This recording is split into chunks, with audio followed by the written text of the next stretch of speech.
So, what happens when your greatest hero becomes your worst enemy? Today, we're going to dive deep into the raw, emotional heart of Metal Gear Solid Snake Eater. This is a story that isn't just about spies and gadgets, but about a choice so heavy it completely rips its hero, and honestly, us, apart. Right off the bat, you get this. This one question is the engine that drives the entire story. Before you even know who's talking, you feel the weight of it, don't you? It's a devastating choice that sets the stage for everything that follows: loyalty, betrayal, and unbelievable sacrifice. Okay, so how do we get to a point where someone even has to make a choice that brutal?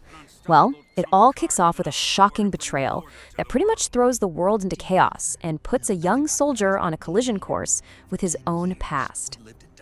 Let's meet our protagonist. He's a soldier, codenamed Snake. He's incredibly skilled, and he's been sent on a mission that is absolutely critical, deep into the Soviet Union. In this story, he is the student, a man completely defined by his training and his sense of duty.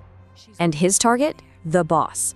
Now, she is not just any enemy. We're talking about a living legend, a decorated American hero that people look up to, and she has just done the unthinkable. She's defected to the Soviet Union, and she's taken some pretty critical military secrets with her.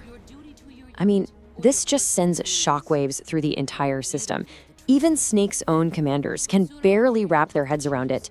The woman who was the symbol of patriotism is now being called the ultimate traitor. The stakes are just immediately unbelievably high. But here's the thing. This isn't just a simple mission to take out a defector. No, to really get why the choice Snake is facing is so impossible, you have to understand their history. For him, the boss is so much more than an enemy. Their connection is the key to this whole story. 10 years. That's how long Snake and the boss spent together. She wasn't just his commander. She was his mentor, his trainer. She taught him everything he knows. And just listen to how Snake says that. It wasn't just a training program. It was a life they shared on the battlefield. They built a bond that is deeper than almost anything you can imagine, forged in trust and survival. And now, he's being told he has to be the one to destroy it. He even gets asked this directly. It's a question that just cuts right through all the military talk and gets straight to the heart of his conflict. The mission needs a simple yes or no, right? But the answer is anything but simple for him. And then boom, he's immediately hit with the opposite. Do you hate her?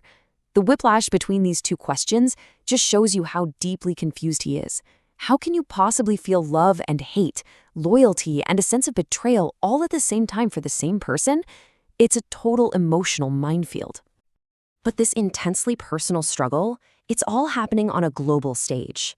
The boss's defection isn't just a personal betrayal of Snake, it's an act that has the very real potential to kick off the next world war. And this is where things get really complicated, because we hear from the boss herself. She claims that what she's doing isn't about treason at all. She says it's for a higher purpose, a plan to use something called the legacy to fix a broken world. And suddenly, her betrayal, it doesn't seem so black and white anymore. So at the center of all this is the legacy. Think of it as this massive fortune, a source of power so huge it could fund wars forever. Or, as the boss sees it, maybe it could be used to bring the whole planet together under one ideology. Whoever controls the legacy controls the future. Period. And all of this brings us right back to Snake. He is now caught in the middle of it all, stuck between the fate of the entire world, his duty as a soldier, and this incredibly deep personal bond with the one person he's been ordered to stop. And you can see the war raging inside him right here. On one side, you've got everything he was ever taught. Loyalty to your country, follow the mission, do your duty. But on the other side, there's his mentor, his own beliefs, and all of these powerful, confusing feelings he has for the boss. It's a total tug-of-war for his soul. And then, the boss herself just puts it all out there.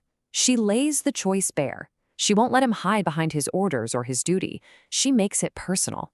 It's a direct challenge from the master to her student, and it's a question he has no idea how to answer. Sooner or later, there's nowhere left to run.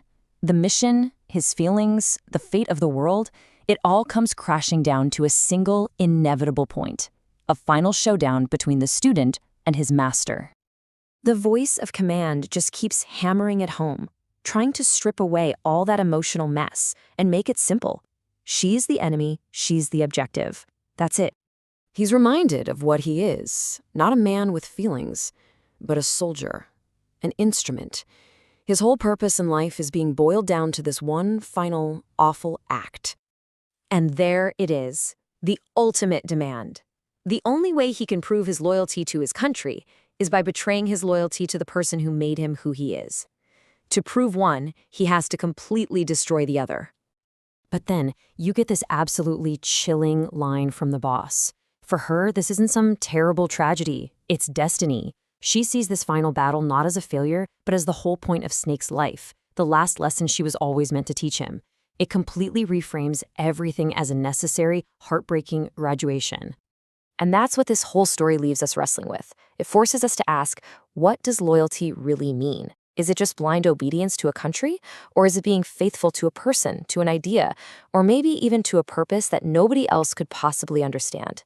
There's no easy answer, and that is exactly what makes this story so unforgettable.